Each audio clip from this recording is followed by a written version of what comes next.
Wayne Madsen of the WayneMadsenReport.com is going to be joining us. We don't normally have him on every week, but he's leaving the United States. He's traveled to Chicago from his home in D.C., spent months tracking down the mafia connections to Barrack Obama, a real name Barry Soetoro of Indonesia.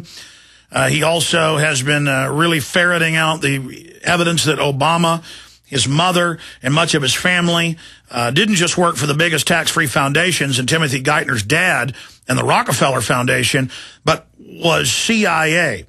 And his entire background has been expunged and carefully hidden. He is a globalist Manchurian candidate.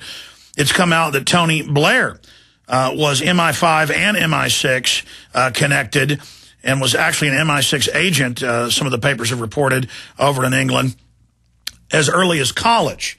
And, of course, they had a new movie out basically with a fictional account of that, Ghost Rider, that just came out last year, dealing with that. And, of course, it's admitted that the globalists have these corporate operatives and also government operatives that they prepare, like George Herbert Walker Bush, became the CIA director, claiming he'd never been in the CIA in the mid-1970s, and then it was declassified years later. He was in the CIA out of college at the end of World War II. And, of course, who founded the CIA? That's also declassified. Yale, particularly Skull and Bones, which was a private British/German intelligence agency that recruited the best and brightest of America's East Coast, kind of Atlantic accented elitist, and that formed the core of the CIA. And Robert De Niro's film, The Good Shepherd, very historical, breaks all of that down. Wayne Madsen joins us. I'm digressing with a history lesson. WayneMadsenReport.com. He's a Washington, D.C. based investigative journalist, author, syndicated columnist, written for The Village Voice, Progressive, Counterpunch, online journal, America Conservative, Infowars.com. I should add, in addition to regular guest on CNN, RT, Fox News. He was on the UN. He was an advisor before the U.S. House of Representatives on the UN Criminal Tribunal for Rwanda and an anti-terrorism investigative panel for the French government. Madsen has some 20 years experience in security issues, U.S. naval officer, managed computer systems for the Navy, National Security Agency. It goes on and on. Recapping, Wayne, before we get into other issues, I just want to get you here while we can before you leave the U.S. Into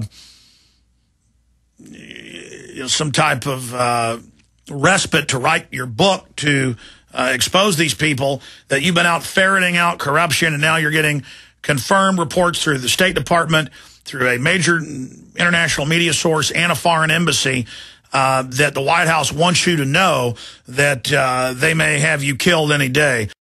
So I would add to that some of those threats have now been confirmed by sources in Chicago. So they keep continuing. The confirmations, anyway, keep continuing. Just to recap it, tell folks about the specific conduits of the threats, and then let's get more into Obama and his CIA background that has got them so hopping mad. Well, I was told by a major media person here for a very large foreign newspaper, who's, of course, many of these foreign journalists in Washington are closely connected to their embassies, and within their embassies, of course, are a lot of intelligence people. As a favor, he told me that the people at the embassy wanted me to know that the White House wanted to kill me. I mean, and I said, "Are you being metaphorical here?" He says, "No, I mean it." So that was followed up by a source within the State Department who basically said the same thing, using the words "you're a marked man." So those kinds of things, I don't think can be taken lightly, especially after we've seen so many, and I've investigated many of these unexplained suspicious deaths, like the wife of the White House aide, Ashley Turton, former aide to the Secretary of Air Force, Jack Wheeler, found in a landfill in Wilmington. Ashley Turton burned up in her car here on Capitol Hill. And I mean, the list goes on and on, how many of these suspicious deaths I've myself investigated. Yeah, it's been said that D.C. Hookers are as ubiquitous as water fountains. I think hitmen are as ubiquitous as water fountains as well. Well, yeah, I mean, look at the history of this town from, the Vince Foster case to, it just goes on and on.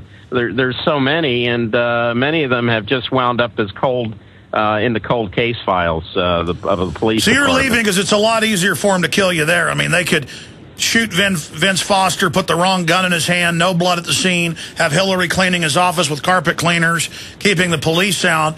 I mean, they can kill people in plain view there, and it's so corrupt that they can basically Arkansas you if they want. So you're getting out of there just so you're not as easy as a target. Yeah, I mean, we had during the Bush administration, I think it was back in 2003, we had two people do a swan dives off of major landmarks here in Washington. The State Department employee off the roof of the State Department, and a guy who used to be an intelligence official for the CIA took a swan dive off the Watergate.